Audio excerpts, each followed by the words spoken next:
Hey guys, tonight we begin with a 3,500-ton wooden monster armed with more cannons than sense. The HMS Victory, a floating fortress of oak, iron and questionable hygiene, was the beating heart of the Royal Navy. So before you get comfortable, take a moment to like the video and subscribe. But only if you genuinely enjoy what I do here. And let me know in the comments where you're tuning in from and what time it is for you. It's always fascinating to see who's joining us from around the world. Now, dim the lights, maybe turn on a fan for that soft background hum, and let's ease into tonight's journey together. The HMS Victory was not so much built as it was bullied into existence by the Royal Navy. It was the 1750s, and Britain was in the middle of its favourite hobby, being at war with France. Someone in the Admiralty decided the best way to express national pride was to construct a ship so massive that it would physically intimidate the Atlantic Ocean. So, in 1759, they began her construction at Chatham Dockyard, a place where the air was thick with sawdust, tar, and quiet despair. Building a 3,500-ton warship out of trees required skill, patience, and an indifference to back pain. No one had blueprints.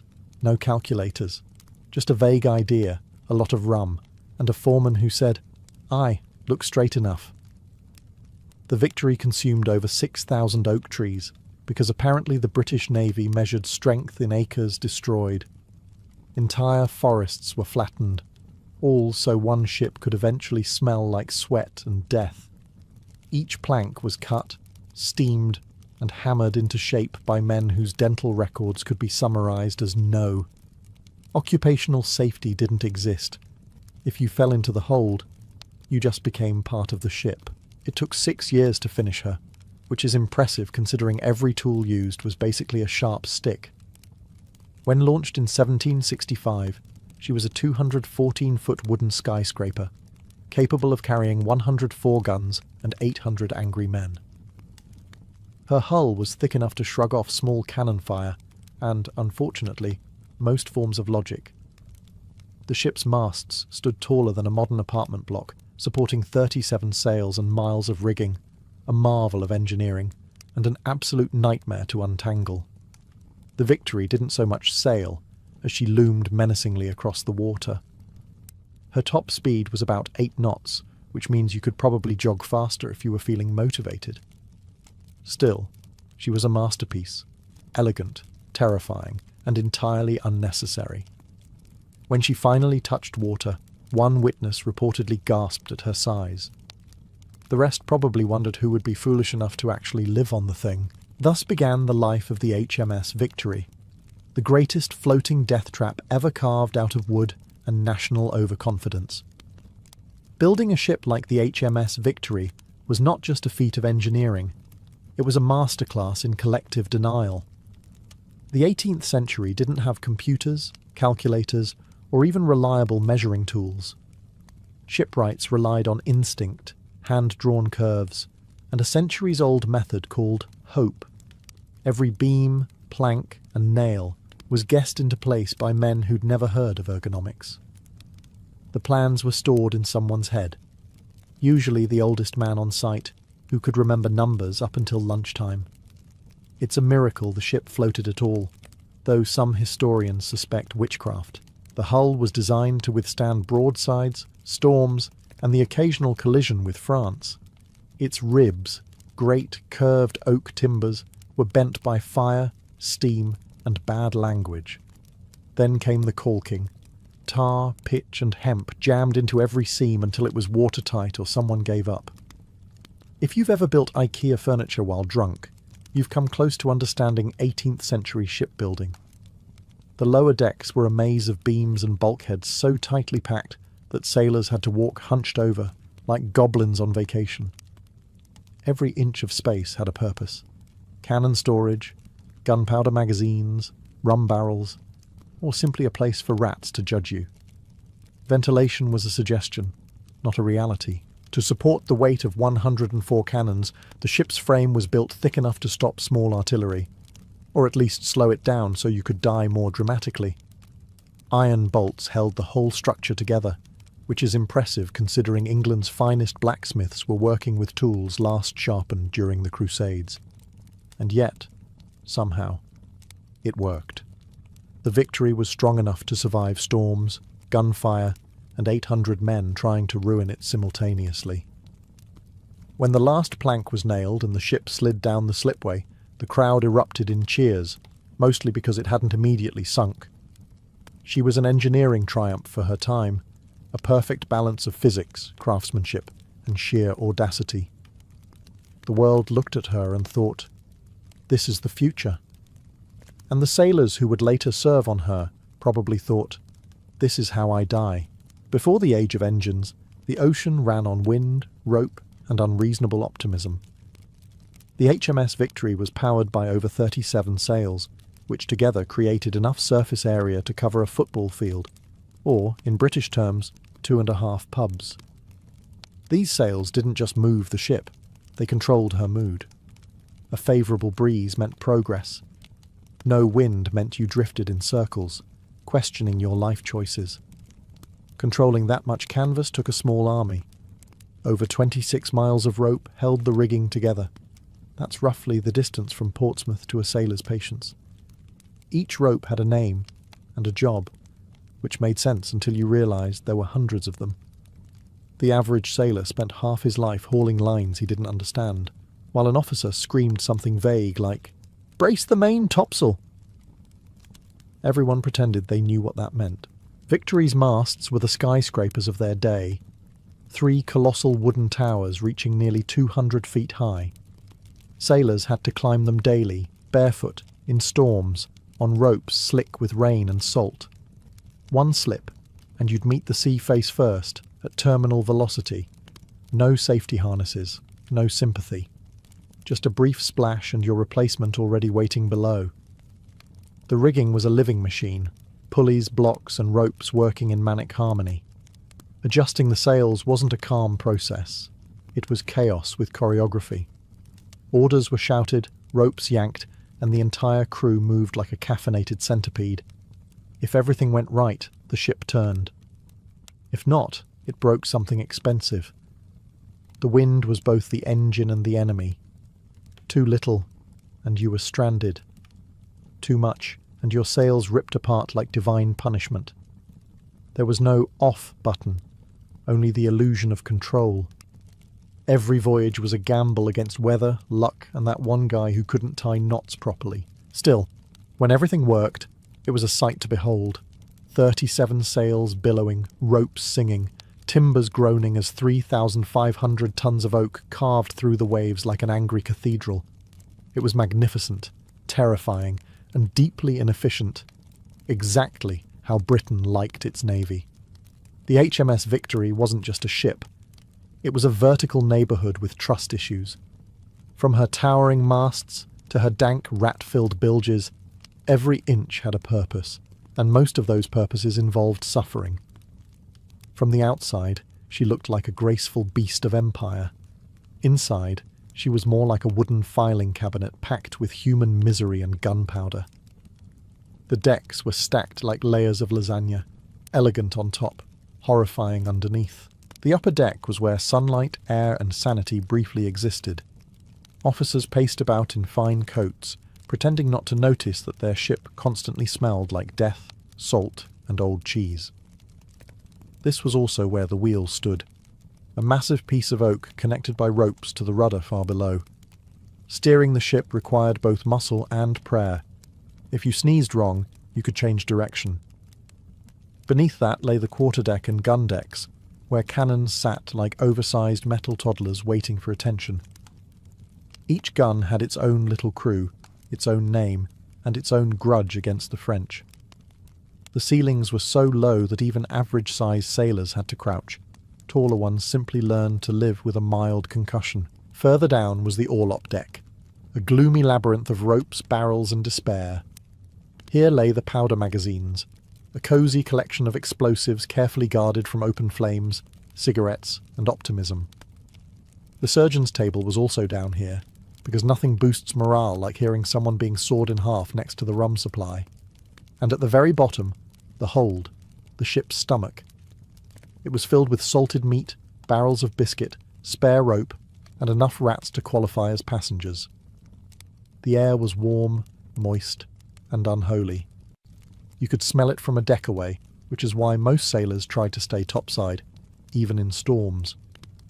Walking through Victory was like touring a wooden ecosystem, part fortress, part prison, part death trap.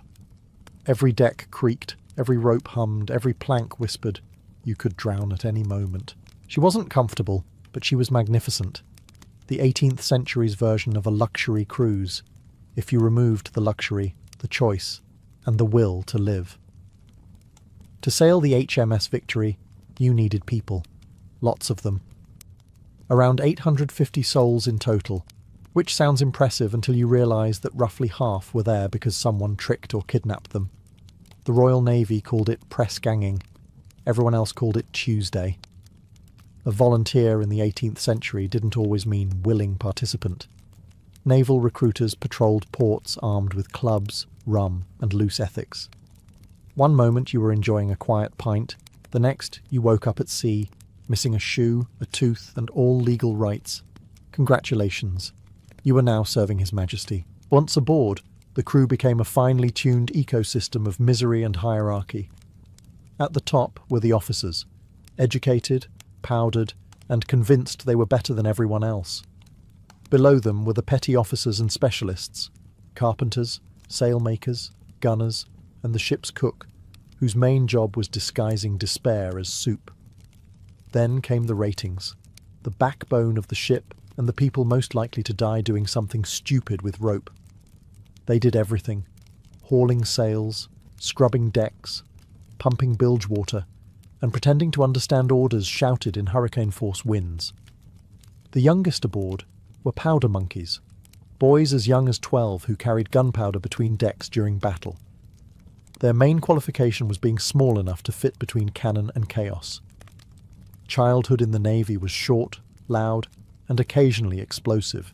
Pay was theoretically decent, but the Navy rarely paid on time. Some men served entire voyages without seeing a penny, which explains why mutiny was always on the menu. Still, the Admiralty offered incentives: rum rations, dental neglect, and the chance to die gloriously for the king. And yet, despite the brutality, something about shipboard life bound these men together. Maybe it was the shared hardship. Maybe it was the lack of escape routes. By the time the Victory set sail, 850 strangers had become one collective organism, part machine, part mob, held together by routine, duty, and sheer exhaustion. They didn't all join willingly, but they all stayed alive the same way. Follow orders, don't question authority, and never stand under the poop deck during rough weather. If heaven had chandeliers and marble floors, then life below deck on the HMS Victory was the opposite. Imagine 800 men packed into a wooden box with ceilings barely 5 feet high, eating salted meat beside live gunpowder, and you're getting close. Below deck there was no light, just the soft glow of lanterns, flickering through smoke, sweat, and general regret. The air was thick enough to chew. It smelled of damp oak, tobacco, tar, and about 700 different body odours, forming a unique ecosystem. Even rats found it overwhelming and occasionally moved to better neighbourhoods. Sleeping arrangements were simple. Hammocks hung in rows so close together that turning over was considered an act of violence. Each man had about 14 inches of personal space, less than a coffin, and only slightly more comfortable. At night, the creaking wood and rolling sea turned the ship into a living organism, groaning like a snoring whale with indigestion. Privacy didn't exist. Everyone ate, slept, argued, and suffered in the same open space. Conversations were shouted over the sound of cannons being cleaned, barrels rolling, and some poor soul vomiting into a bucket. If you were lucky enough to have a quiet night, it just meant you could hear the rats chewing on your shoes. Bathing was theoretical. Fresh water was too precious to waste on hygiene, so sailors cleaned themselves with seawater, which was essentially bathing in other people's mistakes. Clothes were rarely washed, which gave the crew a consistent look and smell, both described by historians as noticeable. To make things worse, the bilge, the ship's lowest part, collected every leak, spill, and mystery fluid imaginable. The stench could peel paint. Pumping it out was a daily chore, usually assigned to whoever had annoyed the bosun that morning. Yet, somehow, men survived down here for months, even years. They joked, they sang, they drank, and occasionally remembered what daylight looked like. In this damp, claustrophobic nightmare, camaraderie became currency. It was filthy, dark, and dangerous. But to the men of the Victory, it was home. A floating, leaking, disease-ridden home, powered entirely by rum and delusion. If you ever wondered what sustained the mighty Royal Navy, the answer is simple: salt, alcohol, and misplaced confidence. The HMS Victory was a triumph of naval engineering, but an absolute catastrophe for human digestion. The ship's food supply was designed for survival, not satisfaction. Sailors ate what was known as the standard ration, which sounded official but tasted like punishment. Every day they were issued salted beef or pork, ship's biscuit, and something optimistically called peas pudding, a beige paste that looked like despair and tasted like betrayal. The meat had been salted so heavily it could outlive the crew. The biscuits were so hard you had to soak them in beer before eating, which conveniently doubled as dental work. Fresh food. That existed for about 3 days after leaving port. After that, the Victory became a floating warehouse of non-perishable sadness. Fruits and vegetables were mythical concepts, known only from stories. The result? Scurvy, a disease that made your gums rot faster than your morale. The ship's cook operated out of a brick oven built into the galley. Meals were boiled in one massive cauldron, where meat, vegetables, and occasionally socks were cooked together into an unholy stew. It wasn't exactly fine dining, it was more like edible recycling. But the real fuel of the British Navy wasn't food, it was rum. Every sailor received a daily ration mixed with water, a concoction known as grog. Officially, it boosted morale and killed bacteria. Unofficially, it made everyone forget how bad the food was. The men drank so much that the ship was basically half war machine, half bar fight. Beer was also common, though by the tropics it turned into something that could strip paint. Water was stored in casks that quickly went green. Sailors would drink it anyway because at least it wasn't peas pudding. So, breakfast was regret, lunch was survival, and dinner was a coin toss with food poisoning. Yet somehow, they thrived. The Victory's crew didn't just endure these meals, they toasted to them every single day, proving once again that the British Empire was built on oak, gunpowder, and digestive fortitude. When you cram 850 men into a wooden box and hand them rum and gunpowder, something magical happens: chaos. To keep the HMS Victory from turning into a floating riot, the Royal Navy relied on one thing: discipline, enforced with creativity and leather. Rules on board covered everything from desertion to whistling. Desertion was obvious. Men occasionally tried to swim to France mid-voyage, but whistling was banned because it confused the wind. Yes, they genuinely thought the breeze might get jealous. The Admiralty had many fears, and logic wasn't one of them. At the centre of this grand system of misery stood the boatswain, or bosun. Part foreman, part executioner, all terrifying. His weapon of choice was the cat-o'-nine-tails, a whip with 9 knotted cords, designed not just to hurt, but to rearrange your spine. The bosun carried it like a fashion accessory, always ready to remind the crew that pain builds character. Punishments were held on the main deck, in full view of everyone.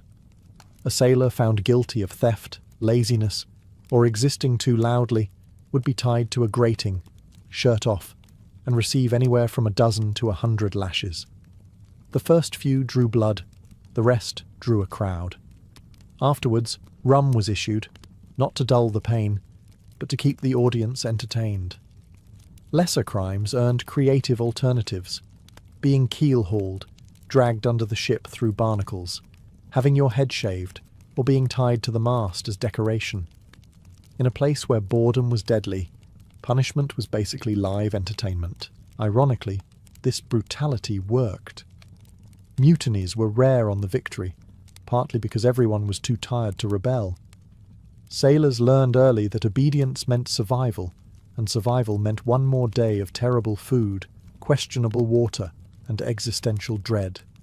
Officers, of course, rarely faced punishment, unless you count paperwork. They preferred to enforce order with yelling, sarcasm, and a lot of hand-waving. The boatswain handled the rest. In short, the Victory ran on fear, rope, and morale that could be flogged back into shape. It wasn't democracy, it wasn't justice, but it kept 3,500 tons of oak moving forward, and that was all that mattered. While the common sailors of the HMS Victory lived like damp sardines, the officers existed in a different reality. A world of polished brass, decent food, and powdered wigs so flammable they technically counted as hazards. The class divide on a warship was as clear as the smell difference between decks. At the top sat the captain, a mix of monarch, school principal, and motivational speaker with a sword. His word was law, his cabin was spacious, and his bed had actual sheets, a luxury that probably made half the crew cry in silence. He dined on silverware, used glass plates, and had a private bathroom, a hole in the side of the ship that was his and his alone. True privilege. Below him were the lieutenants, professional officers who ensured that everyone else's lives remained miserable. They were trained, disciplined, and fluent in shouting. Their main duties included navigation, discipline, and pretending to care about the weather. In the evenings, they wrote letters home about the glory of naval service, leaving out the part where they screamed at teenagers on a floating death trap. Then came the midshipmen, young gentlemen in training, often from noble families. They were basically interns with uniforms, not yet officers, but already too good to talk to the crew. Their education involved studying navigation, ship handling, and the fine art of avoiding splinters. Most were under 18, which explains the number of questionable decisions made during battle. The warrant officers, like the ship's carpenter, gunner, and sailmaker, were the technical brains of the operation. They lived somewhere between the officers and the crew, socially speaking, close enough to privilege to smell it, but not enough to afford soap. Daily life for officers was routine: paperwork, inspections, and endless tea. They dined in the wardroom, enjoying real food, salted meat with seasoning, while the crew gnawed on biscuits downstairs. Conversations were polite, except when they weren't, which was often. Alcohol helped. They ruled through confidence, etiquette, and the occasional public flogging. The ship was their kingdom, and the men below deck were both their subjects and their nightmare fuel. On land, they were gentlemen. At sea, they were gods. But gods still prayed, mostly that no one would find out how much of their authority depended on rum, shouting, and good posture. If the HMS Victory had a wellness department, it was run by a man with a saw. The ship's surgeon was part doctor, part carpenter, and part psychologist, mostly for himself. His workspace was the orlop deck, the darkest, lowest, and least ventilated part of the ship, conveniently located next to the gunpowder magazine. Because nothing says safe surgery like operating beside several tons of explosives. During battle, the orlop transformed into a scene that made nightmares blush. Lanterns swung wildly, while the surgeon and his mates worked at lightning speed, sometimes literally by lightning, depending on the storm. Men were carried down on stretchers, often minus a few parts. The surgeon's tools were simple: a saw, a knife, some cloth, and the kind of emotional detachment that can only come from prolonged exposure to screaming. Anesthetics didn't exist yet. Pain relief consisted of rum, a piece of leather to bite, and screaming loud enough to drown out the cannons.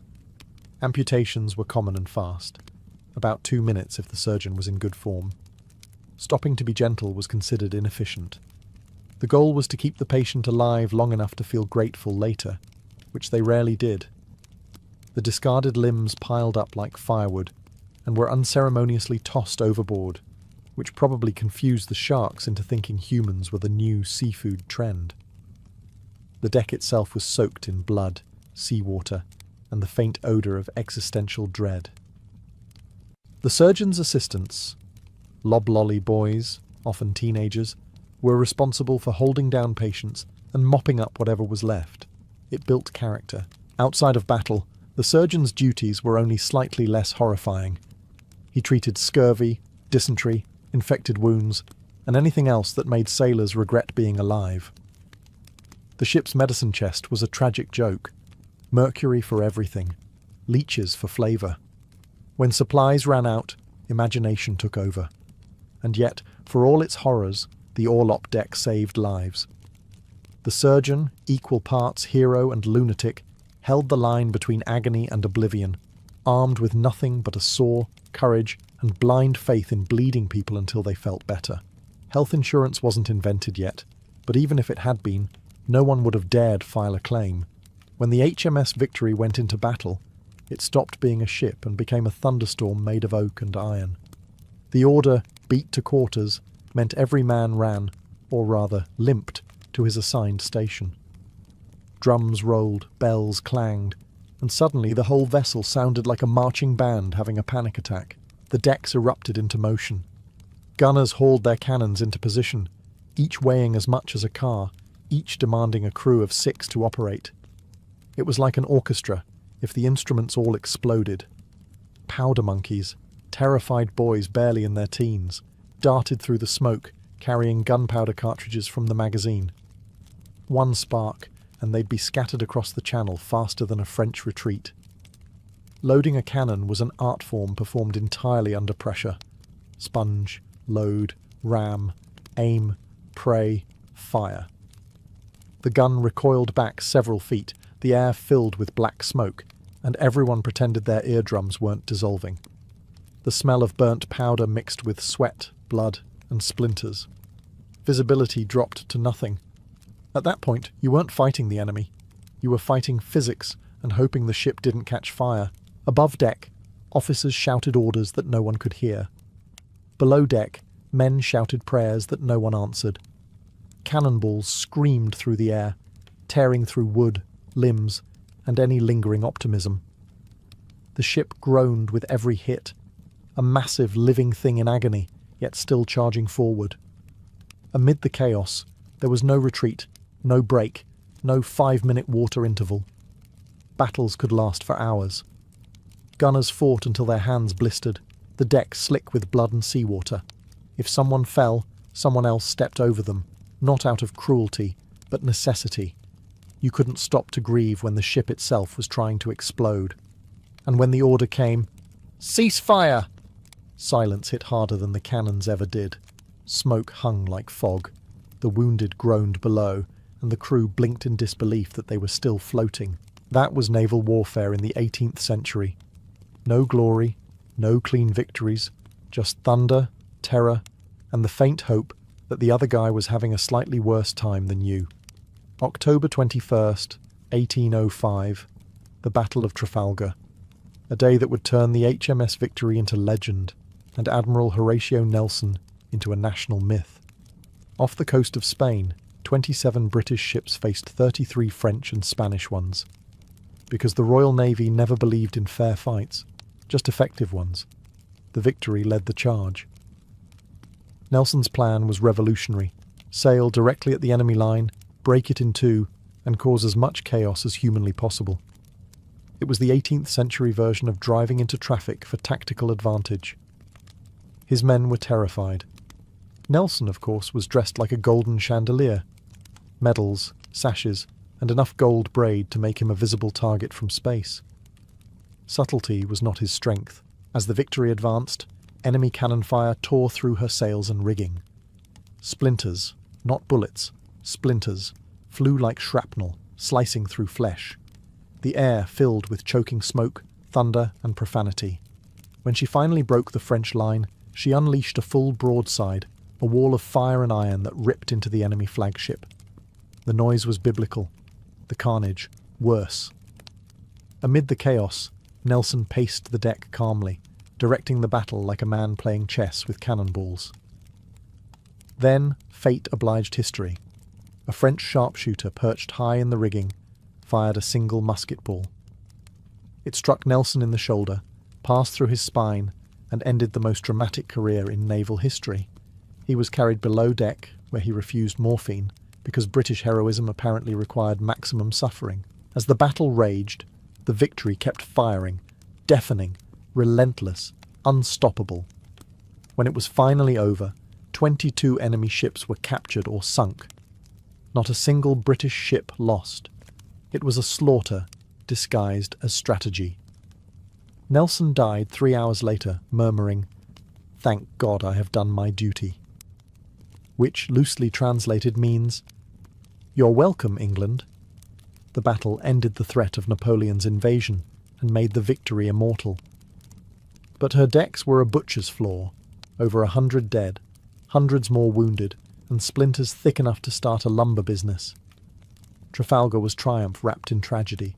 The day the Victory lived up to her name, and Nelson became the most famous corpse in British history. When the cannons finally stopped, the HMS Victory floated in a fog of smoke, splinters, and disbelief. The silence was deafening, not because the men wanted peace, but because most of them were temporarily deaf. The Battle of Trafalgar was over, and somehow Britain had won. The French and Spanish fleets were in ruins. The sea was red with debris and regret, and the Victory herself was still afloat. Barely. The ship looked like it had been chewed on by Neptune himself. Sails hung in tatters, masts cracked, and rigging dangled like a giant spiderweb after a bad night. Dozens of cannon ports were shattered, and the decks were slick with blood, seawater, and rum. It was a masterpiece of destruction, and the Royal Navy called it success. Nelson's body lay below deck, preserved in a cask of brandy for the journey home. It was the 19th century equivalent of cryogenics, just much stickier. The men toasted his name with the same rum that was preserving him, because sailors have always understood efficiency. Above, the crew worked through exhaustion to repair the ship. The dead were sewn into hammocks, weighted with cannonballs, and slid into the sea. Tradition dictated that the last stitch went through the nose, just to be absolutely sure they were, in fact, dead. The ceremony was short. The smell demanded it. The wounded moaned below deck, while the surgeon, now running on pure caffeine and trauma, worked without rest.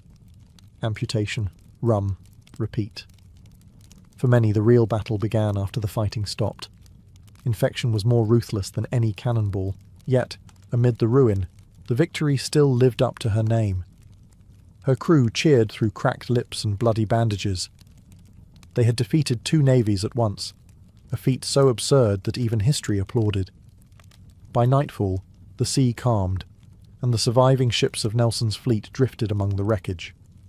The Victory led them home, battered but unbowed, the floating embodiment of the British Empire's favourite motto. We win. But at what cost? Don't ask. The battle had ended, but the legend had just begun, forged from splinters, smoke, and the faint smell of brandy. After Trafalgar, the HMS Victory had earned eternal glory and permanent back pain. She limped home to Portsmouth, a floating wreck held together by prayer, tar, and several hundred sarcastic sailors. Her fighting days were over, but retirement wasn't exactly relaxing. The Royal Navy didn't do rest. They did reassignment. First, she became a harbour ship, stripped of her sails and dignity, used as a floating barracks and storage depot. Imagine being one of history's most famous warships and spending your golden years as a glorified warehouse. The Victory went from delivering broadsides to delivering spare rope. The only thing she battled now was rot.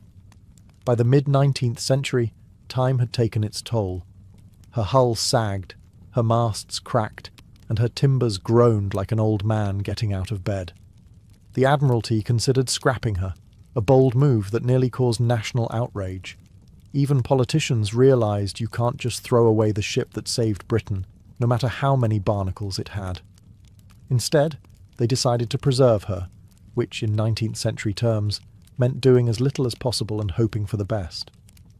For decades, she sat in dock, slowly decomposing in full view of tourists who described her as historic, and smelling oddly like rum and despair. Then came the 20th century, when Britain realised nostalgia could be monetised. In 1922, the Victory was moved into a dry dock and officially declared a national treasure, mostly because she was too fragile to float anymore. Restoration began, which involved carpenters muttering, "How is this thing still standing?" For several decades. During World War II, she was bombed by the Luftwaffe, because even after 150 years, the Victory couldn't take a day off from being attacked. Miraculously, she survived again, probably out of spite. Today, she remains in Portsmouth Dockyard, the world's oldest commissioned warship still afloat, technically. She's part museum, part miracle, and part architectural guessing game.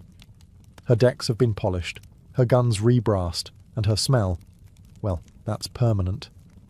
She no longer sails, but she still commands awe. The Victory endures as a reminder that Britain once built ships so tough, even time gave up trying to sink them. The HMS Victory may rest quietly today, but her ghost still creaks through every naval museum, sea shanty, and overpriced souvenir shop in Britain. She is the last echo of an era when humans tried to conquer the oceans, armed with nothing but wind, wood, and misplaced confidence. Standing aboard her now, you can almost hear the chorus of the past.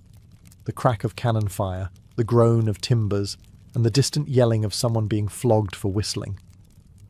Every plank is a fossil of endurance, proof that humanity once built machines so magnificent they somehow worked despite everyone involved being half drunk. In her time, the Victory was the internet, the nuclear deterrent, and the national pride of an empire all rolled into one creaky oak hull. She didn't just win battles. She helped Britain redefine the meaning of too much effort. With her, the Royal Navy mastered global logistics centuries before Google Maps, navigating with sextants, guesswork, and sheer arrogance. But the Victory's legacy isn't just in her victories. It's in the men who endured her, the carpenters who rebuilt her after every storm, the surgeons who operated in darkness, the sailors who tied ropes until their hands bled and still found the energy to sing about it afterward. Their lives were short, brutal, and astonishingly loud, but they kept the engines of empire turning. The age of sail itself ended quietly, replaced by steam, steel, and the modern idea that engines should do the sweating for us. Yet the Victory remains, defiantly wooden in a world of metal.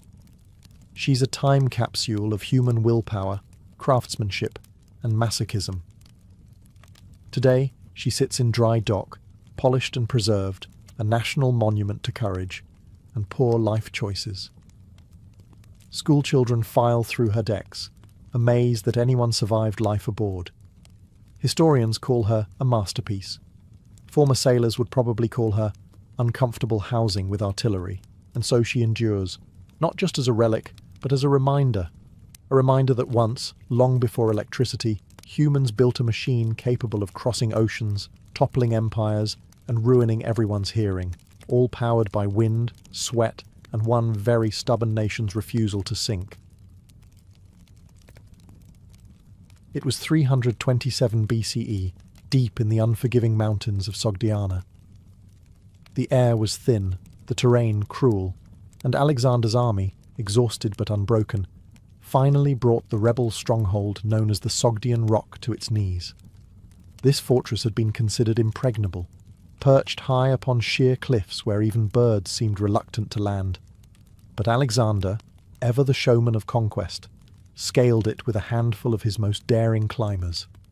By dawn, the banner of Macedon fluttered atop the summit. Below, the defenders stared in disbelief as the impossible had once again been achieved. Among the captured nobles was Oxyates, a Bactrian satrap, and with him his daughter, Roxana. Ancient sources claim she was more than just beautiful. She was luminous, with features that carried both Eastern grace and fierce dignity. Her name, Roxana, meant little star. To the Macedonian soldiers, she was just another trophy of war. To Alexander, she became something entirely different. an unexpected reflection of the world he was trying to build. When she was brought before him, veiled and trembling, Alexander saw not a captive but a symbol. After years of relentless campaigns, endless bloodshed and crumbling cities, here stood the embodiment of everything he had fought to unite: East and West, Persia and Greece, empire and dream. His generals expected her to be claimed as spoils, as was custom. But Alexander, raised on Homer and philosophy, was a man who wanted to conquer hearts as much as lands. He ordered her treated with honor. That night, in his camp amid the flicker of torchlight, he could not shake her image. She represented something new, a peace that did not come from submission, but from union. Soon the conqueror who had taken Babylon, Susa, and Persepolis would take Roxana's hand, not as a prisoner, but as a bride.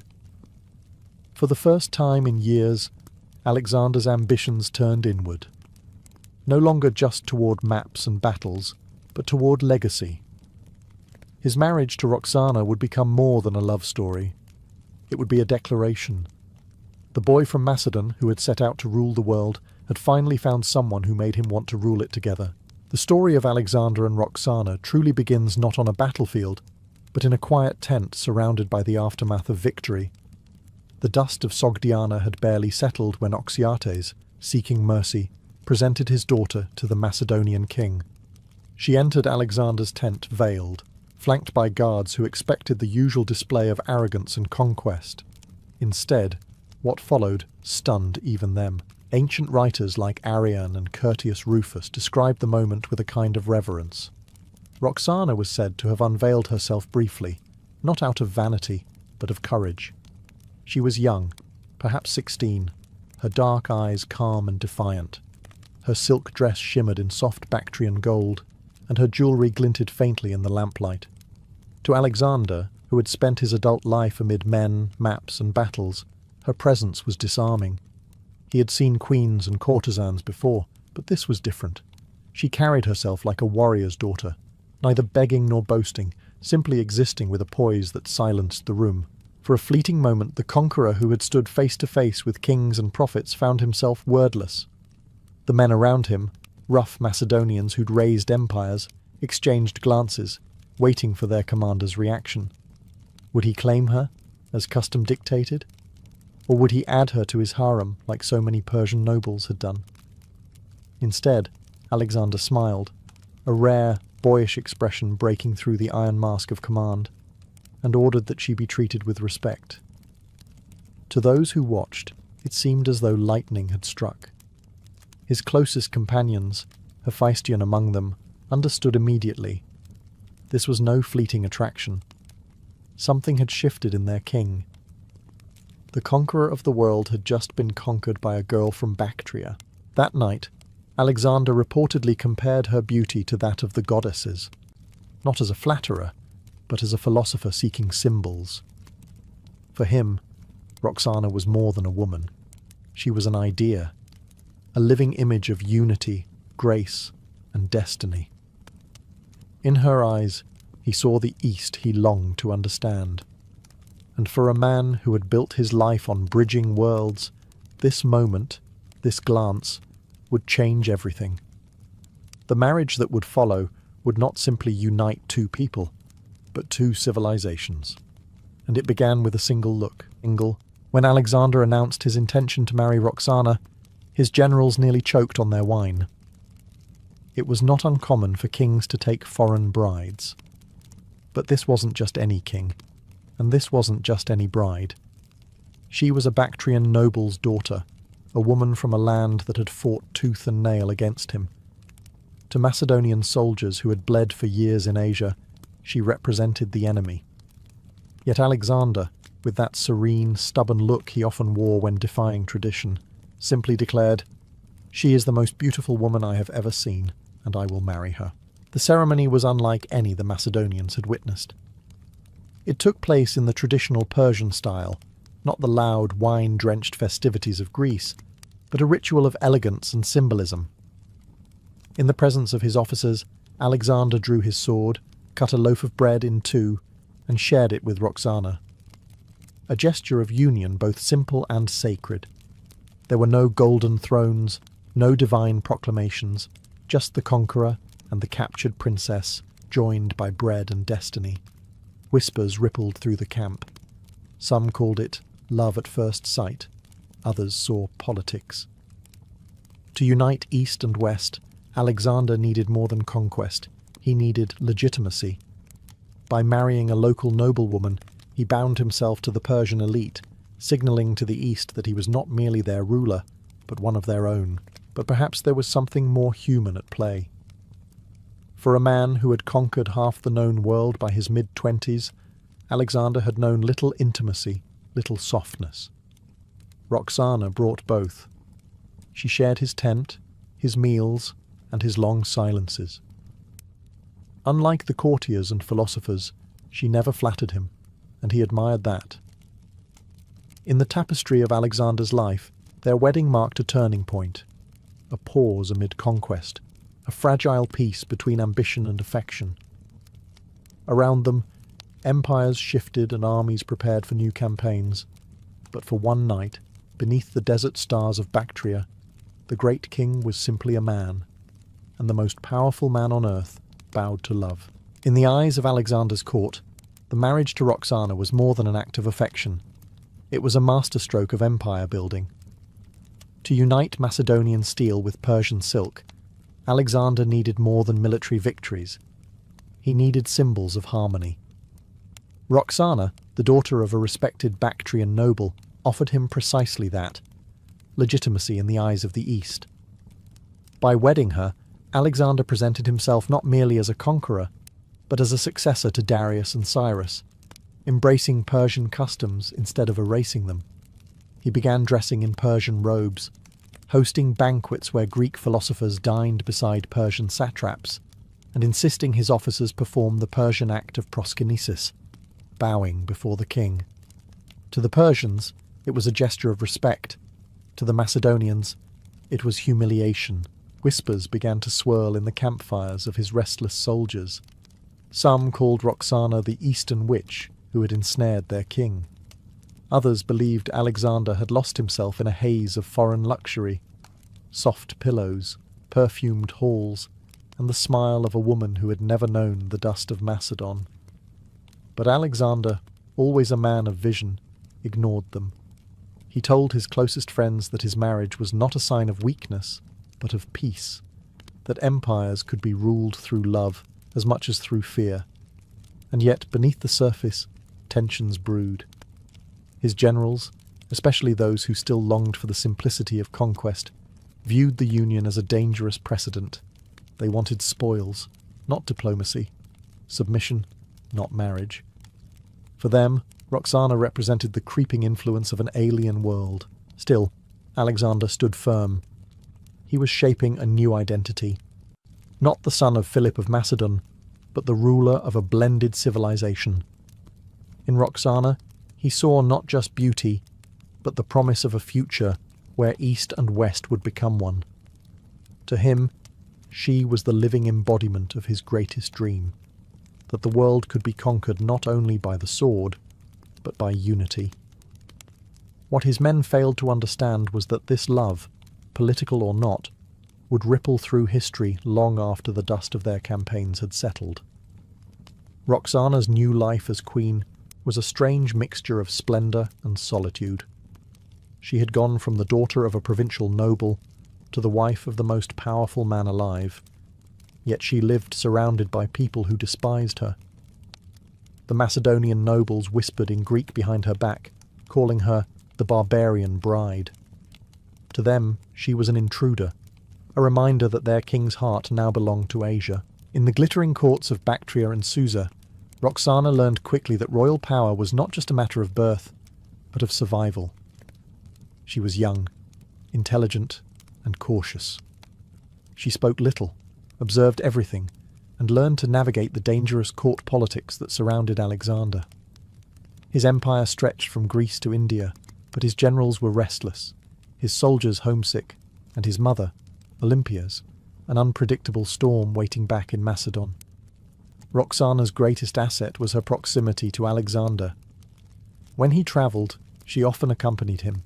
She dined with him, prayed with him, and shared the quiet moments between battles. Ancient writers note that he treated her with affection, even tenderness, something he rarely showed others. He would take her hand during banquets, or smile at her during councils, gestures that, to the hardened Macedonians, seemed almost scandalous. But Roxana's position remained perilous. Alexander's previous dalliances with noble Persian women, like the daughters of Darius, left her uneasy. They were royal, prestigious, and she, despite her charm, came from lesser nobility. Her jealousy, whispered the chroniclers, was fierce and immediate. It was said she demanded that no rival woman dine or rest near him. Some dismissed this as rumour, others saw it as proof of her will, the same iron beneath her grace that had once made her father's fortress defy an empire. In the grand halls of Asia, where Alexander's vision of fusion between East and West glittered like a dream, Roxana stood at its fragile centre. She was both symbol and survivor, a woman who loved a godlike conqueror, yet understood that his love was as dangerous as his sword. And in that understanding, she began to play her role not just as queen, but as a force quietly shaping destiny. As Alexander's ambitions stretched beyond Persia into the fabled lands of India, Roxana followed, not as a passive queen, but as a symbol of loyalty and unity. The march was brutal, months under a blazing sun, soldiers wading through monsoon-soaked jungles and desert heat.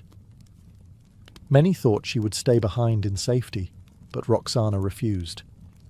To remain in Bactria would mean being forgotten, sidelined among the women of his court. Beside him, she remained visible, a constant reminder that this conqueror was also a husband. Their journey through the Hindu Kush was a test of endurance and will. Men froze in the mountain passes, elephants slipped on narrow trails, and supplies dwindled. But Alexander, ever defiant of limits, pressed on. In their rare moments of rest, he and Roxana would camp under the stars. Chroniclers imagined them speaking softly of the future, a world united under their reign, where Greek philosophers and Eastern priests would debate under the same roof. Yet beneath these dreams, tension pulsed. The soldiers, now far from home and weary of conquest, grew resentful. They murmured that their king had become more Persian than Macedonian, wearing silk robes, adopting foreign customs, and keeping a foreign queen. Even the bond between Alexander and his men, once forged in fire and loyalty, began to fray. Still, Roxana endured. Her beauty and dignity impressed even the skeptics among Alexander's companions. She was present at the Battle of the Hydaspes, when Alexander faced King Porus, a colossal confrontation fought in rain and blood. After the victory, Alexander ordered that Porus be treated honourably, much to the astonishment of his generals.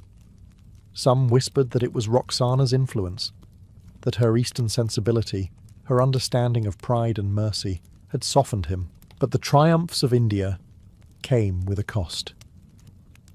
As Alexander's empire expanded, so did his isolation. Each victory seemed to draw him further from the young general who had once wept for new worlds to conquer. Roxana watched it all, the feverish ambition, the divine delusion growing behind his eyes. She loved him still, but she began to understand what few dared to admit. Her husband was no longer just a man. He was a myth in the making, and myths, she knew, never end peacefully. By 323 BCE, the road of conquest had finally led Alexander back to Babylon, the ancient city of kings and gods, where the rivers shimmered with wealth and the air itself seemed heavy with history. It was here, in the heart of Mesopotamia, that the world's greatest conqueror began to unravel. The endless campaigns had taken their toll. Fever, exhaustion, and perhaps fate itself began to close in. Roxana, now visibly pregnant, accompanied him as he planned new expeditions, this time to conquer Arabia. Even in frailty, Alexander dreamed of worlds yet unconquered. At night, Babylon's palace echoed with banquets and music, but the laughter was hollow. His generals whispered of mutiny. His soldiers longed for Macedon. Alexander himself began to drift between grand visions and grim silence. Some said he saw omens, ravens circling the palace, strange winds that blew out lamps during ceremonies. Roxana, ever watchful, tried to shield him from intrigue, but even she sensed something was changing. When Hephaestion, his closest companion, and perhaps the only man he ever truly trusted, died suddenly of fever, Alexander's grief turned to madness.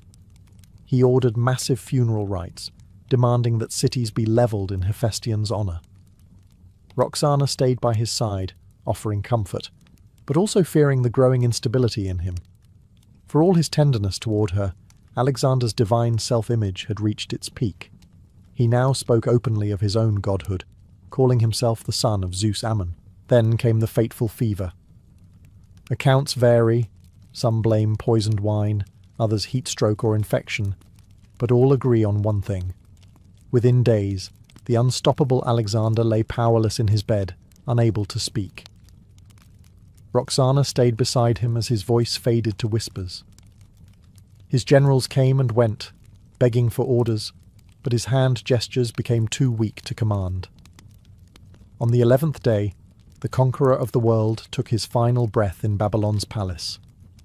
The empire fell silent. Outside, soldiers wept and tore their tunics. Inside, Roxana sat beside his body, her face veiled, her future uncertain. The woman who had united East and West through love now faced a new kind of battle. One not of swords and empires, but of survival in a world built entirely around the man she had just lost. When Alexander's body lay cold in Babylon, his empire, so vast it spanned from the Nile to the Indus, suddenly had no heartbeat. The conqueror, who had united East and West, left behind no clear air, only chaos and suspicion. And at the very centre of that storm stood Roxana, now a widow, and soon to be a mother. She understood immediately that her survival depended on the child she carried. If it was a boy, he could claim the empire. If not, she was doomed. The generals, once united under Alexander's command, now turned on each other like wolves over a carcass. Perdiccas, one of his top commanders, took charge of guarding the royal family, but even he had his own ambitions. Roxana, young yet sharper than many of the men around her, played her role with quiet cunning. Then came the most chilling moment of her life. Two other women also claimed to be Alexander's widows, Statira and Parysatis, daughters of Persian royalty. To Roxana, their existence threatened everything. If one of them bore a child, her own son's claim would mean nothing. And so, in a ruthless act that shocked even her allies, Roxana invited the Persian princesses to Babylon and had them quietly executed. Their bodies were never recovered. The empire fractured, but Roxana's place was secured. Months later, she gave birth to a son, Alexander IV. To the world, he was Basileus, the legitimate heir to the greatest empire on earth. To Roxana, he was both shield and burden. She moved constantly between garrisons, surrounded by soldiers loyal to shifting masters, Antipater, Cassander, and other warlords who tore the empire apart in the name of loyalty. Roxana's beauty had once charmed the world's most powerful man. Now her cunning kept her and her child alive, but even she must have known that her protection was temporary. The empire her husband built on dreams was collapsing under the weight of reality. Still, in every whisper of rebellion, in every rival's council, her name lingered. The Bactrian princess, who had seduced the conqueror and outlived him. For a time, she remained what Alexander had once called her, his little star, shining faintly amid the darkness that followed his fall. Roxana's final years unfolded like the slow fading of a legend. After Alexander's death, she and her infant son, Alexander IV, became living symbols, fragile reminders of a unity the world no longer wanted. The generals who once called Alexander their king now carved his empire into pieces, each claiming loyalty, while secretly plotting for their own crown. To possess Roxana and her son meant legitimacy. To destroy them meant freedom. At first, Perdiccas protected her, escorting her across the eastern provinces under heavy guard. She was kept in royal comfort, but it was a gilded cage. Every letter she sent was read, every visitor watched. When Perdiccas himself was killed during one of the endless power struggles, her safety evaporated overnight. Roxana fled westward with her child, seeking refuge under Antipater in Macedon. But even there, whispers followed her, that she was foreign, untrustworthy, a Bactrian temptress whose child was too young to rule. The boy was crowned king in name only, while Cassander, Antipater's ruthless successor, took control of Macedon. For a time, he pretended to protect them, housing Roxana and the young Alexander in Amphipolis. But as Cassander consolidated his power, the presence of a legitimate heir became an unbearable threat. Around 310 BCE, when the boy was barely 13, Roxana and her son were quietly executed, strangled in secrecy and buried in an unmarked grave. And so ended the line of Alexander the Great. The empire that had once promised to unite continents dissolved into squabbling kingdoms, each ruled by men who had once marched beneath his banner. Roxana, the little star who had once lit the tent of the world's conqueror, was extinguished without ceremony. Yet her story lingered, not as the tale of a queen or a victim, but as a symbol of empire's fragility. Through her, love and ambition had met in a brief, impossible harmony. She had watched Alexander rise to godhood and fall to mortality. She had carried his heir and paid for it with her life. In the end, she became what Alexander had once seen in her, a bridge between worlds, destined to vanish the moment the dream collapsed. The conqueror died conquering. His queen died remembering. For nearly a century, the monastery on Lindisfarne had stood as a beacon of peace and piety. Perched on a tidal island off the coast of Northumbria, it was a place where the rhythm of life was set not by swords or kings, but by the toll of the bell and the turning of pages. Monks in coarse wool robes rose before dawn to sing hymns in the echoing chapel, their chants carried by the sea wind. They illuminated manuscripts in silence, bending over parchment lit by flickering candles. The air smelled of salt and ink, and the sound of gulls blended with whispered Latin prayers. To the outside world, Lindisfarne was more than a monastery. It was a symbol of divine order. Its relics, its library, and its sanctuary made it one of Christendom's northern jewels. The monks, who rarely saw violence, lived under the protection of both Heaven and King Ethelred of Northumbria. To them, the idea of danger arriving from the sea seemed as absurd as sin itself entering paradise. But in the summer of 793, the horizon began to shimmer with a strange omen. Fishermen were the first to see it, shapes on the water, dark and low, gliding faster than any merchant ship. At first, they thought them traders from across the North Sea, maybe Danes or Norwegians bringing furs to barter. But as the vessels drew closer, the illusion shattered. Their hulls were long and sleek, their prows carved into dragon heads. The oars moved with brutal precision, cutting through the waves like blades. Inside the monastery, life continued unaware. A scribe was illuminating a golden letter G when he heard the first distant horn. Low, alien, and full of hunger. The seagulls screamed and scattered. Moments later, the shore exploded in shouts. The longships grounded on the sand, and the first wave of warriors leapt into the surf. Tall men, bearded, armoured in leather and iron, the monks who ran to the windows froze. These were not merchants. They carried axes, spears, and shields painted with beasts. Behind them, smoke began to rise. The men of Lindisfarne had never seen such savagery. The North Sea had delivered not traders, but a storm, and it would change Europe forever. They came like ghosts out of the mist, their longships gliding effortlessly across the waves, slender and low, designed for both speed and terror. Each prow bore the snarling face of a dragon or serpent, its wooden fangs biting into the air. The Vikings had timed their arrival perfectly. The tide was high, the monks distracted with morning prayers, and the heavens still veiled in soft grey light. No army guarded Lindisfarne, no walls defended it. The sea itself had always been their only protection, and now it had betrayed them. The longships scraped against the shore, their hulls hissing in the wet sand. The warriors leapt out, barefoot, shield in hand, axes glinting with sea spray. They spoke in a language that sounded like thunder, their voices booming across the quiet fields. To the monks watching from the monastery gates, it was as if a horde of demons had risen from the sea. For the Vikings, this was not just a raid. It was a test of their god's favour.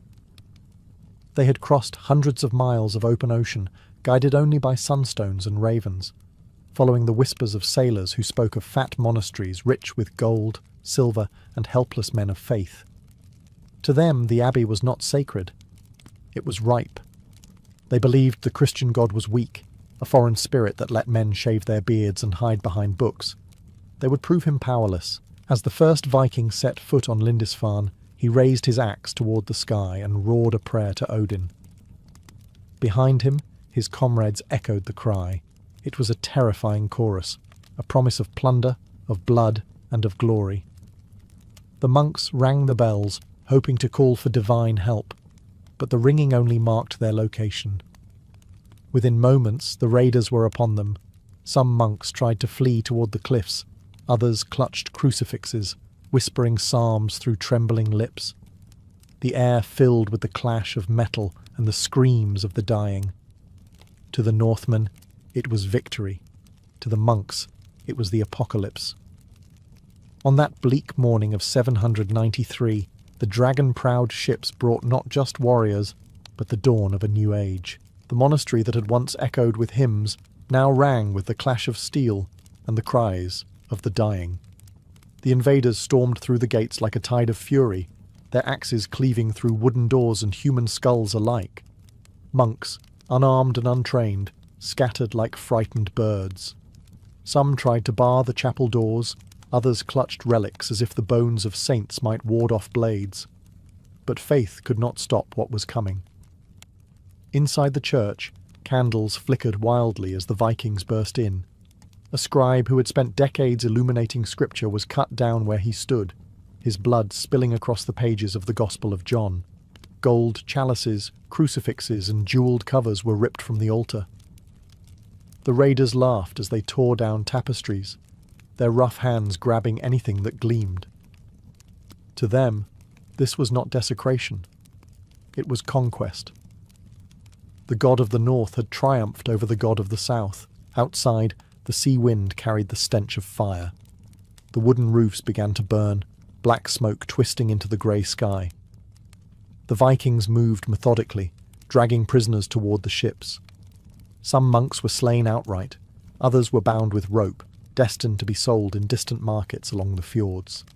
The survivors who hid among the rocks could only watch in horror as their sacred island was stripped bare.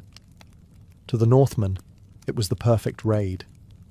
No army to resist them, no fortifications, only wealth and glory.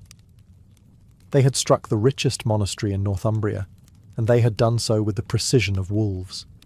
As the flames consumed the monastery, the abbot, old and trembling, fell to his knees in the courtyard. His voice cracked as he prayed for mercy, his eyes reflecting the inferno devouring the church. When the Vikings found him, they spared no pity. The last thing he saw was the dragon-headed prow of a ship, gleaming in the smoke like the mouth of hell itself. When the longships finally pushed off from Lindisfarne, the island was silent again. The waves lapped against blood-stained stones, and the gulls circled above the ruins. In a single morning, the heart of English Christendom had been broken, and the Viking Age had begun. When word of Lindisfarne's destruction reached the mainland, it travelled faster than any ship. Fishermen brought tales of blackened ruins, of monks slaughtered in their cloisters, and of northern devils who came from the sea.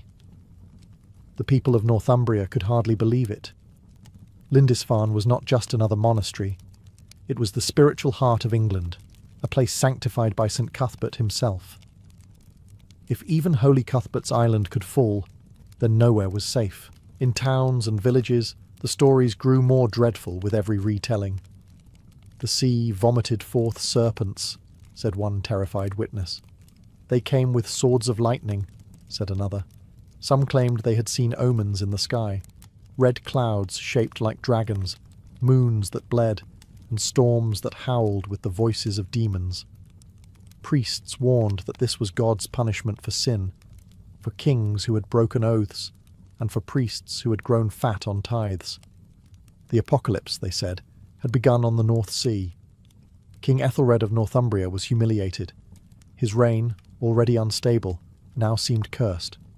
His warriors were scattered, his coastline undefended. The monks of Lindisfarne had been men of peace, unarmed, unready, and now martyred. The king sent envoys to warn other monasteries, urging them to fortify their churches and move their treasures inland. But few believed such horror could happen again. Surely, they thought, the Northmen would vanish back into the sea. But they did not vanish. The Vikings had tasted wealth and weakness, and they would return. The raid on Lindisfarne was not an isolated act of barbarism. It was a message. To the Norse, it proved that the soft lands of the south were ripe for plunder.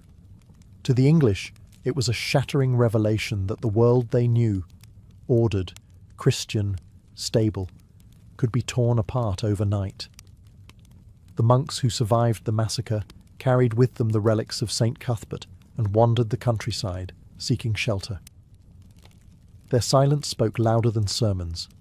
Europe, once sure of its faith and its walls, now trembled before a new kind of enemy. One that came not to conquer kingdoms, but to steal, burn, and vanish before sunrise.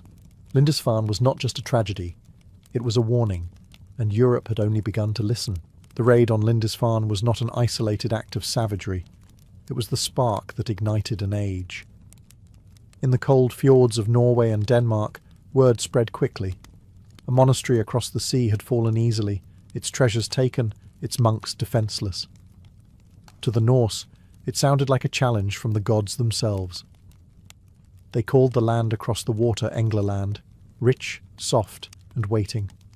The young men who had once fought each other over narrow valleys now turned their gaze outward. They built more longships, sleek, shallow vessels that could sail rivers as easily as seas. Their prows, carved with dragons and wolves, became emblems of fate. Each voyage was a gamble between glory and death, but glory was what they lived for. The sagas later spoke of them as sea kings, men who sought not just gold, but eternal fame. For the kingdoms of England, the attack at Lindisfarne felt like a wound that refused to heal. More monasteries were struck, Jarrow, Wearmouth, and Iona. Each time, the raiders came from nowhere, struck with precision, and vanished before help could arrive. The coastlines that had once been peaceful were now places of dread. Bells that once called to prayer now tolled in warning. The church saw divine wrath in every wave. Bishops wrote letters filled with horror and prophecy. One chronicler, Alcuin of York, lamented, "Never before has such terror appeared in Britain. The heathens desecrate God's sanctuaries, shed the blood of saints around the altar, and destroy the house of our hope." But to the Vikings, this was destiny. The fulfillment of what their poets called weird, the turning of fate's wheel. They saw themselves not as villains, but as chosen by Odin, blessed by the sea gods for daring where others feared to sail. And so, in the decades that followed, the dragon ships kept coming, not just to raid, but to settle, trade, and shape the destiny of Europe.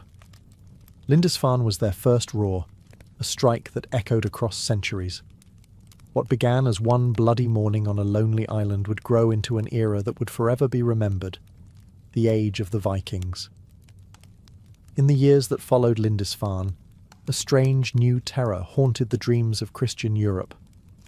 The Vikings were no longer faceless marauders from the sea. They were the embodiment of chaos itself. To coastal villagers, the mere sight of a black sail on the horizon was enough to send entire towns fleeing inland. Even the prayers of the church began to change. Monks added new pleas to their liturgies. From the fury of the Northmen, O Lord, deliver us. The fear spread faster than the raiders themselves.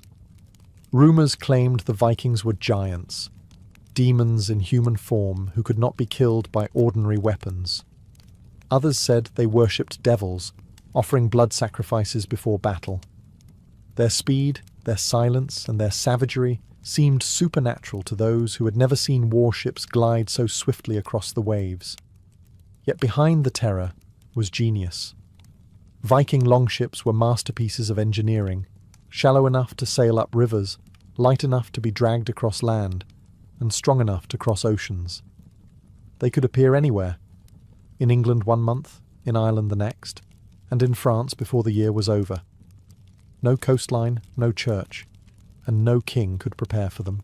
The monasteries, once symbols of faith and peace, became their favourite targets. They were undefended, wealthy, and filled with gold reliquaries and silver chalices.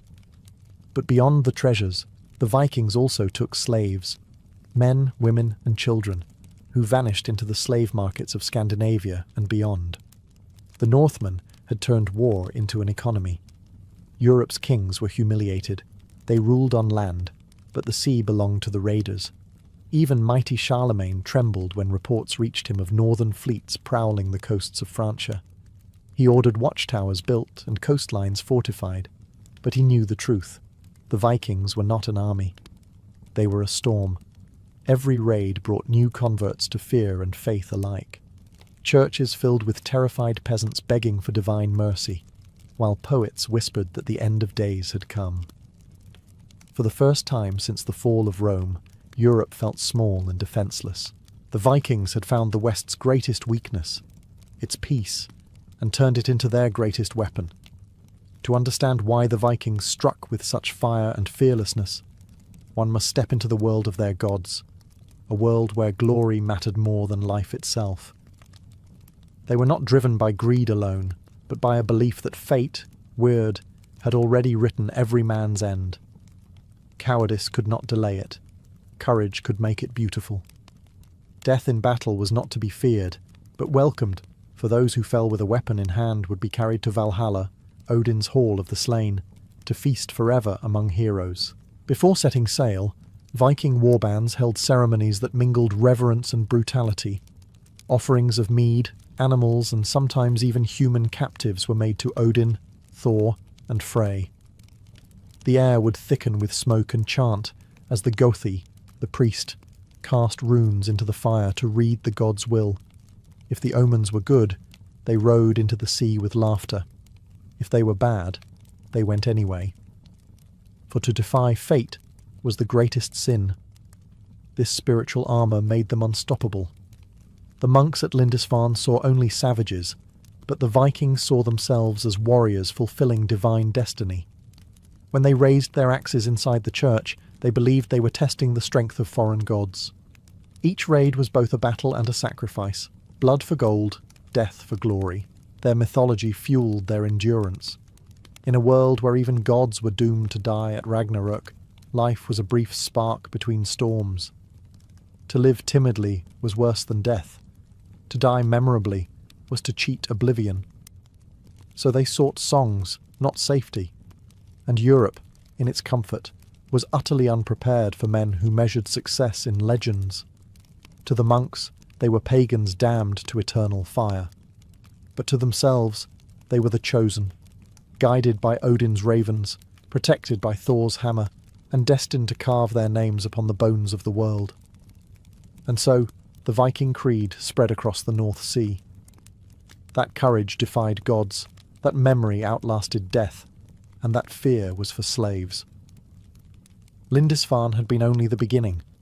The gods of the North hungered for more offerings, and their faithful were eager to deliver. The raid on Lindisfarne was not just a battle between men. It was a collision between two civilizations that had never truly met. On one side stood Christian Europe, a world of monasteries, relics, and the written word. On the other, the Norse, a people who worshipped gods of war and thunder, who carved their stories in stone and sang them beside roaring fires. When the longships came, they brought not only swords, but an entirely different way of seeing life, death, and glory.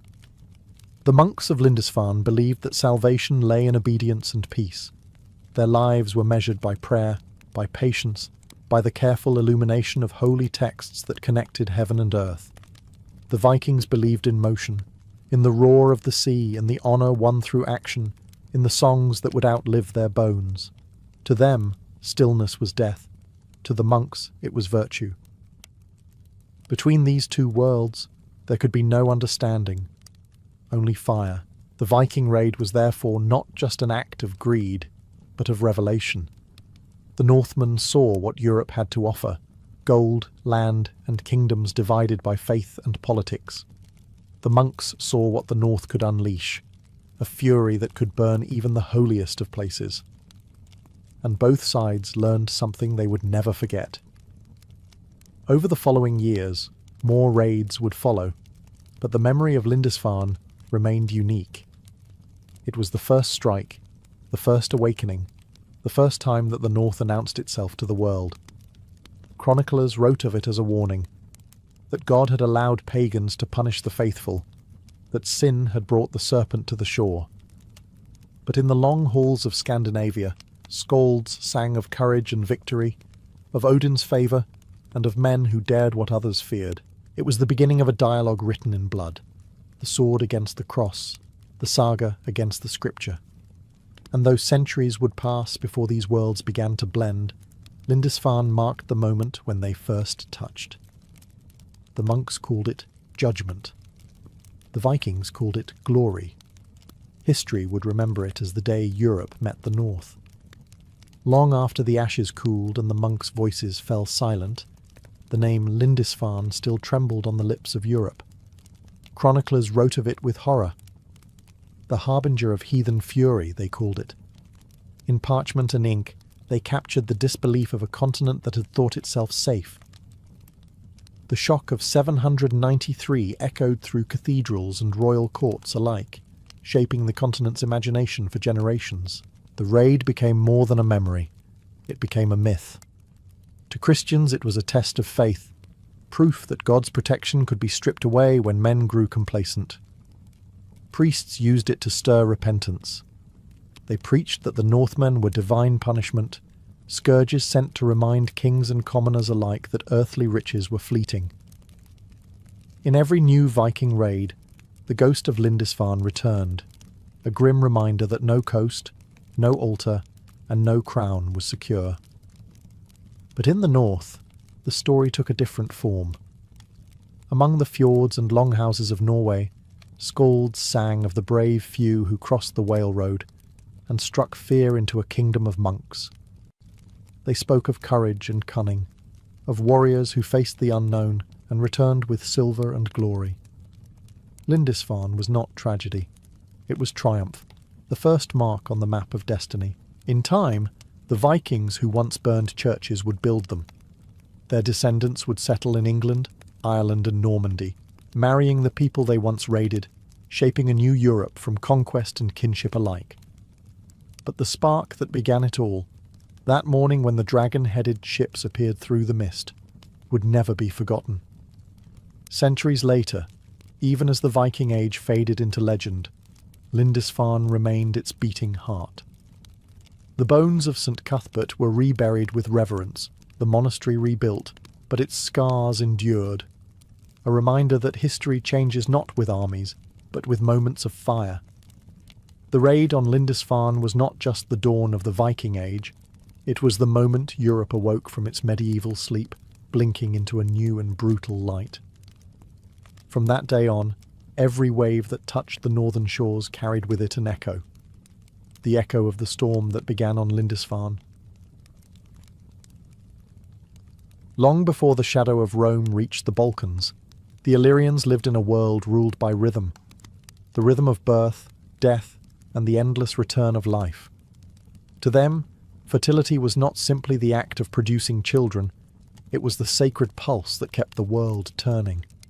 Every field that bloomed, every stream that swelled, and every woman who bore life was seen as part of one great breathing spirit, the earth herself. The Illyrians were mountain people, farmers, herders and warriors, but also quiet observers of the natural world. They believed that life was woven through invisible threads connecting humans, animals, and the land. When a storm broke over the Adriatic or the Drin Valley, it was not chaos. It was the earth renewing herself. The thunder was the voice of gods demanding respect, and the rain was the touch of divine fertility falling upon their fields. In Illyrian villages, fertility was both celebrated and feared. The people depended on the generosity of the land, but they knew that life and death were twins. Each harvest festival carried undertones of passion and danger. Dances, feasts, and rituals performed to please the unseen spirits that lived beneath the soil.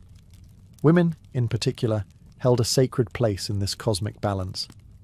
They were seen as mirrors of the earth, mysterious, powerful, and bound to cycles of creation that even warriors could not control. Unlike later societies that separated the divine from the human, the Illyrians saw no such boundary. The divine was within them, in their blood, their seed, their dreams.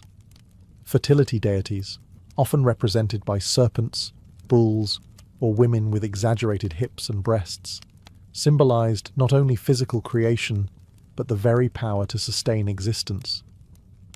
The serpent, coiling endlessly upon itself, became the perfect emblem of renewal, shedding its skin as the earth sheds seasons. This deep reverence for fertility shaped Illyrian identity. To live was to honor the earth. To love was to participate in her eternal cycle.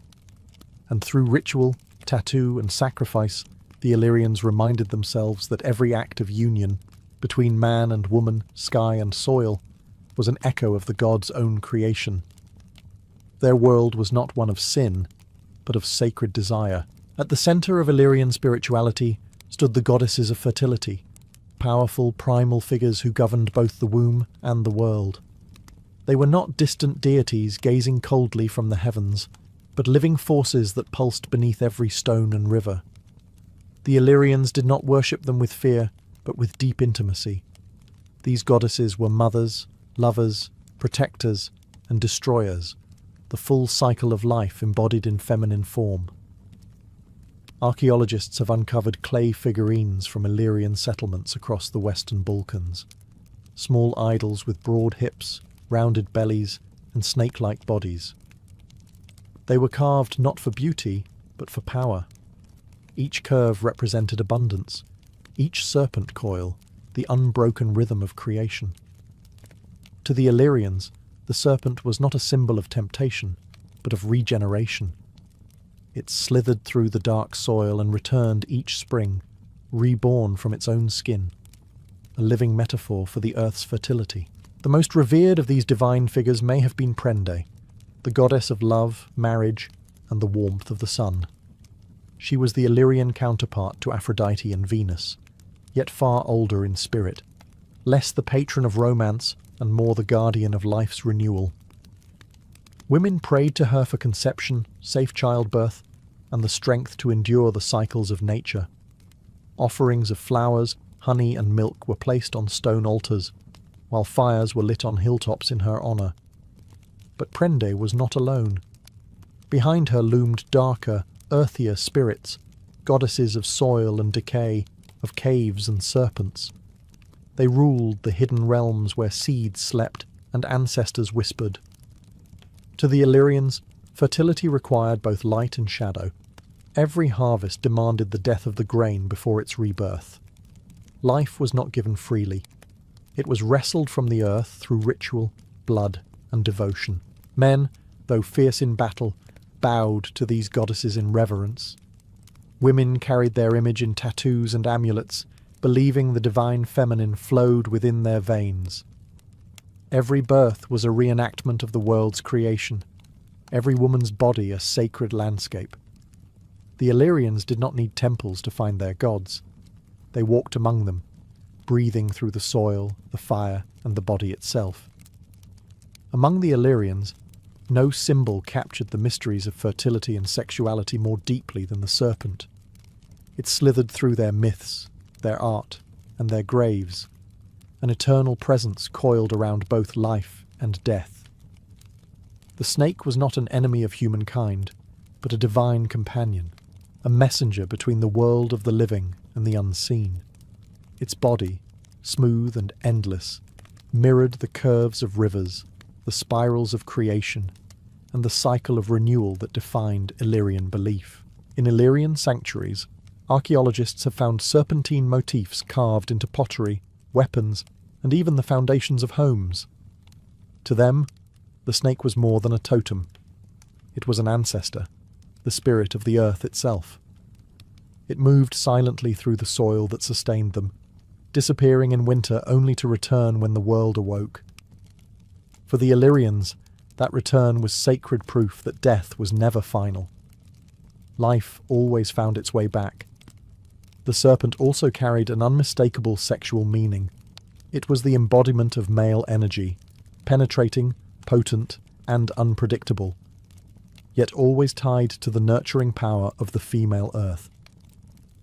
In fertility rituals, men and women invoked the serpent together. Men painted or tattooed its form along their arms and torsos, while women wore serpent-shaped jewellery around their hips and breasts. The joining of their bodies was seen as a sacred reenactment of the union between sky and soil, rain and seed. This balance between masculine and feminine energies lay at the heart of Illyrian cosmology. Neither could exist without the other. The serpent reminded them that passion and creation were not sinful forces to be tamed, but divine tools through which the world sustained itself. Even their burial sites reflected this belief. Snakes carved beside the dead as protectors, ensuring the rebirth of the soul into the cycle of nature. Over time, this symbol of sacred sexuality would be demonized by later faiths, its divine role forgotten beneath layers of myth and fear.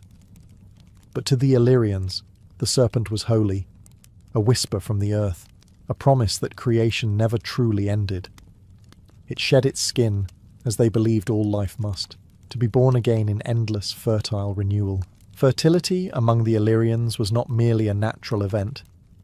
It was a sacred performance, a rhythm that tied the human body to the pulse of the earth.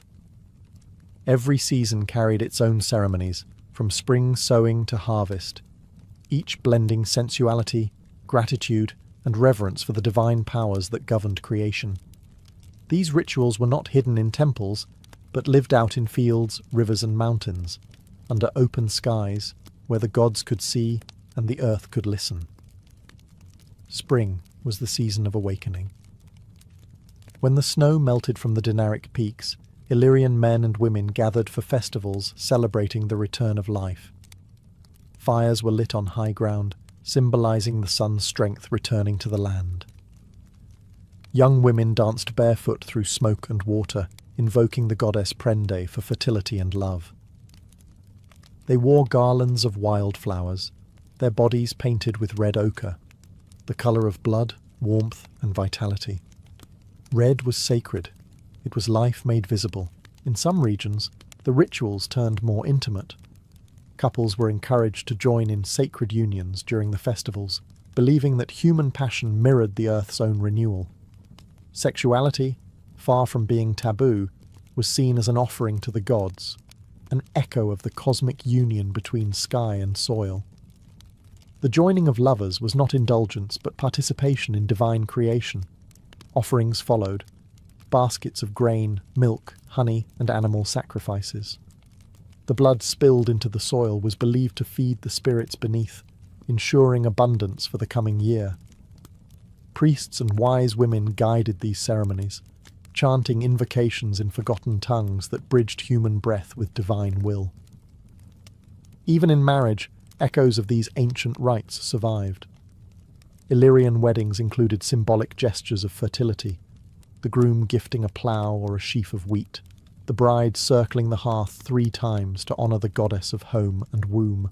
To the Illyrians, fertility was not just about crops or children. It was the very act of keeping the world alive. Every seed planted, every kiss shared, every offering made was part of a grand exchange between humans and the divine. Life was sacred, and desire was its holiest prayer. Among the Illyrians, the human body was not seen as something to conceal or shame. It was a living altar, the vessel of divine power. Especially for women, the body symbolized the earth's creative energy, capable of bringing forth life, healing, and continuity. Every curve, every rhythm of the female form was tied to cosmic cycles. The waxing and waning of the moon, the changing of seasons, the birth and decay of the natural world.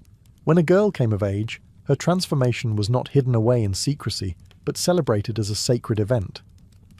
This passage into womanhood was often marked by ritual tattooing, an ancient Illyrian custom found among tribes across the Balkans. The tattoos, made with soot and natural pigments, were applied on the hands, arms, and chest in geometric and spiral patterns. These marks were not ornaments of vanity, they were spiritual seals, protective symbols, and declarations of maturity. To the Illyrians, these tattoos were blessings from the Earth Mother. Each line carried meaning: the spiral for rebirth, the diamond for fertility, the snake for divine protection. A woman's tattoo was her dialogue with the spirits, a visible testament to her role as both nurturer and priestess of life. Some tattoos were applied during festivals of fertility, others were tied to marriage, conception, or childbirth. The pain of the needle was accepted as sacred, a small death that opened the door to transformation. Men also bore tattoos, often serpent motifs or solar symbols to signify virility and strength, but the practice was most intimately tied to women. For them, tattooing was not decoration, it was identity. It announced to the tribe that the bearer had entered the mysteries of creation, carrying the power to give life, to heal, and to protect. These symbols connected generations.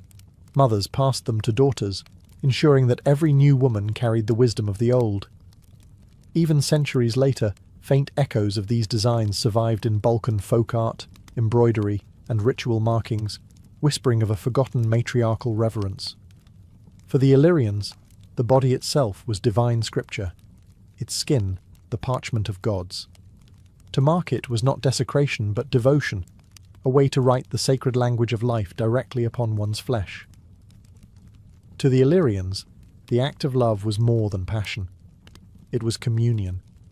They believed that human desire mirrored the creative forces of the gods, that when two bodies met, the boundaries between mortal and divine briefly dissolved. Love and fertility were not private matters of the flesh, but sacred ceremonies that echoed the harmony of earth and sky, rain and soil, moon and tide. In Illyrian cosmology, every union between man and woman was a ritual reenactment of creation itself.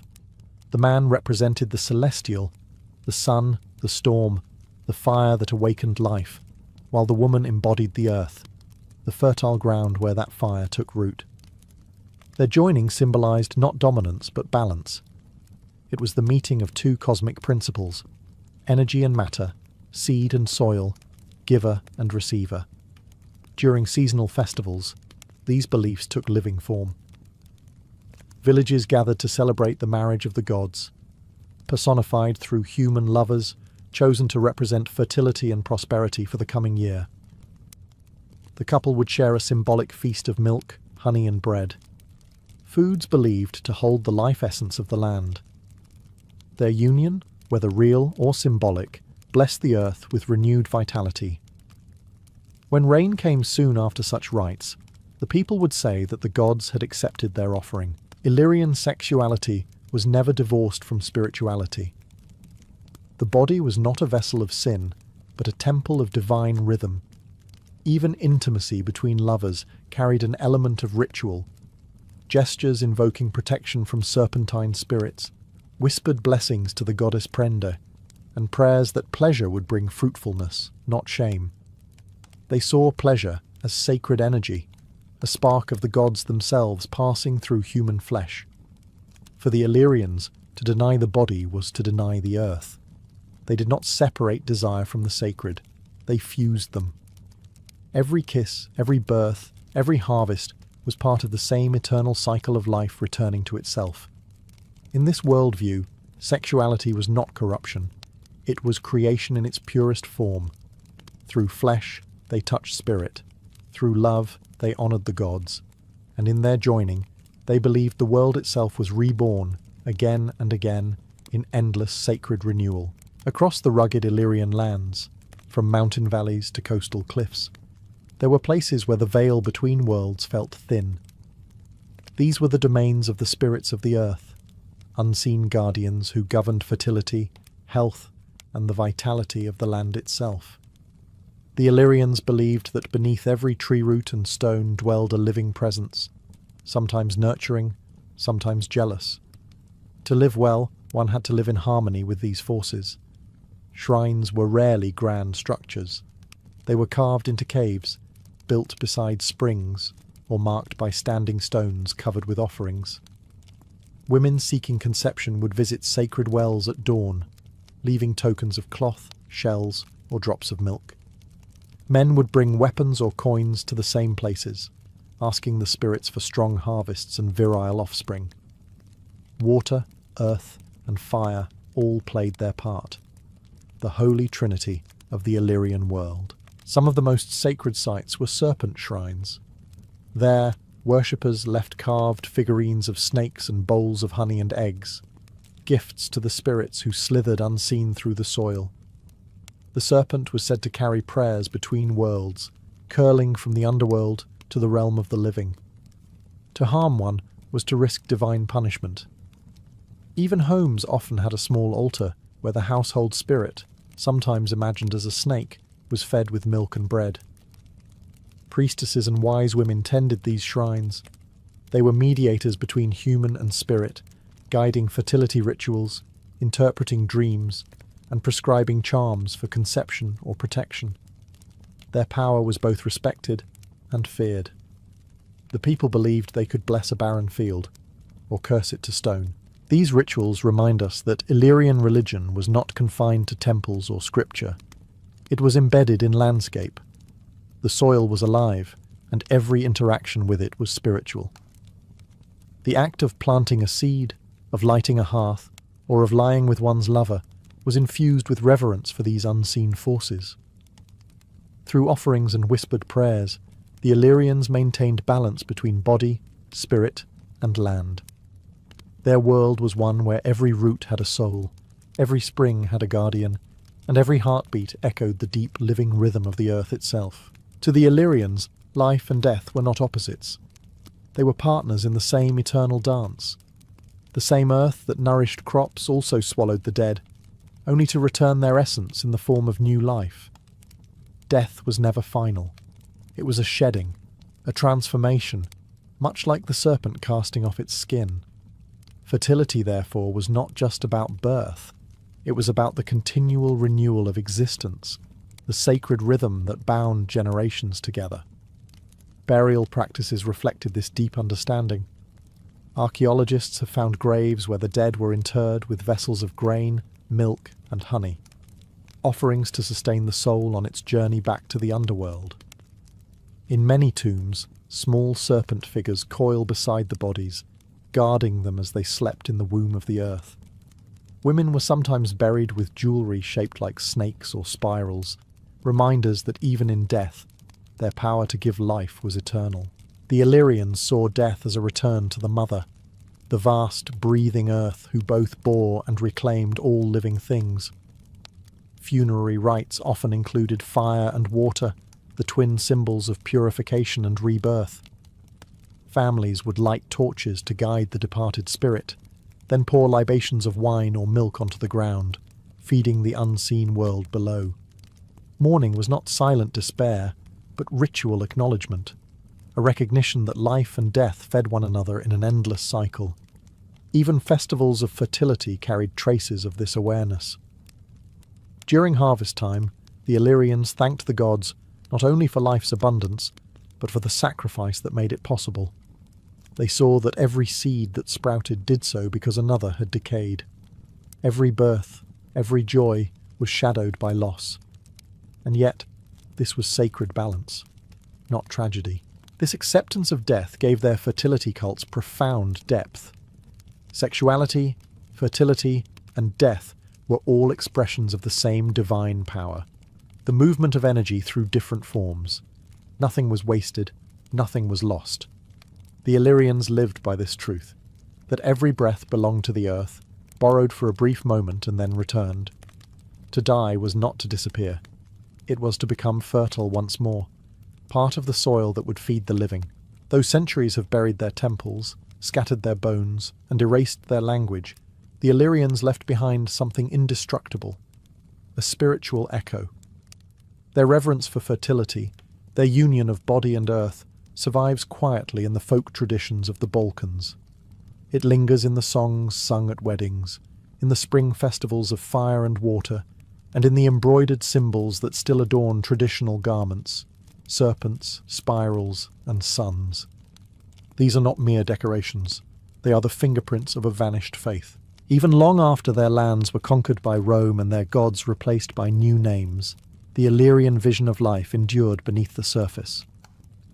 The church built its sanctuaries over old shrines, but the people continued to bless the soil, pour wine for the spirits, and tie red threads for protection, rituals older than Christianity itself.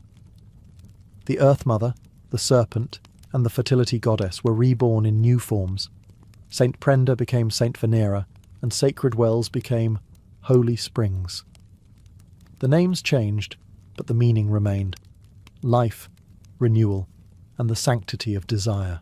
What made the Illyrians unique was not only their devotion to fertility, but their refusal to separate the sacred from the sensual. They understood something the modern world has forgotten, that creation requires passion, that life emerges from union, and that to revere the earth is to revere one's own body.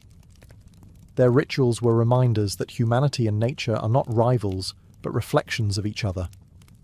Even today, in the quiet villages of Albania, Montenegro, and Bosnia, echoes of their worldview still breathe. Women tattoo crosses or dots on their hands, remnants of ancient Illyrian markings meant to protect and bless fertility. Farmers greet the first plough of spring with wine poured into the soil.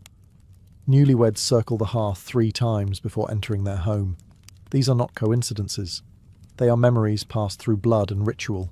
The Illyrians are gone, but their spirit endures, in fire, in water, in the fertile soil beneath our feet. Their story is a reminder that before gods ruled from heaven, the divine lived within the earth and within us. And though their temples have crumbled, the sacred desire that once guided them still beats quietly in the human heart.